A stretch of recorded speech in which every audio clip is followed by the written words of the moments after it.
Lunawada Sai બંગલોના plot number 64 થી 70 નંબરના મકાનો અને 20 દુકાનો ગેરકાયદેસર રીતે બનાવતા જિલ્લા કલેક્ટર દ્વારા તોડવાનો હુકમ કરાતા ભૂમાફિયાઓમાં ફફડાટ।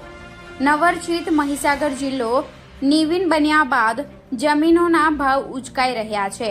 ભાવ આસમાને પહોંચતા ભૂમાફિયાઓ દ્વારા સરકારી જમીનો હડપ કરવાનો કારસો મિલીભગત કરીને બે રોકટોક દબાણો થઈ રહ્યા છે।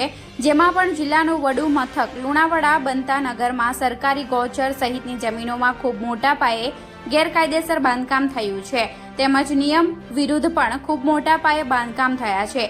ત્યારે લુણાવાડાની એસકે સ્કૂલ પાછળ ચરેલ રોડ ઉપર સાંઈ બંગલોઝના બિલ્ડર દ્વારા રેવન્યુ સર્વે નંબર 1253 વાળી માલિકીની જમીનમાં 70 મકાનો બનાવેલ તેમજ સોસાયટીની બહાર દુકાનો બનાવેલ, જેને લઈ સુનિલ ભોયા દ્વારા જિલ્લા કલેક્ટરને અરજી કરવામાં આવી હતી। જેને લઈ સાંઈ બંગલોઝના પ્લોટ નંબર 64 થી 70 અને સોસાયટીની બહાર 20 દુકાનો ગેરકાયદેસર બનાવતા જિલ્લા કલેક્ટરે બાંધકામ દૂર કરવા માટે લુણાવાડા નગરપાલિકાને હુકમ કરતા ભૂમાફિયાઓમાં ફફડાટ જોવા મળ્યો હતો તેમજ મકાન ખરીદનાર તેમજ દુકાનો ખરીદનાર લોકોમાં પણ ચિંતા જોવા મળી હતી।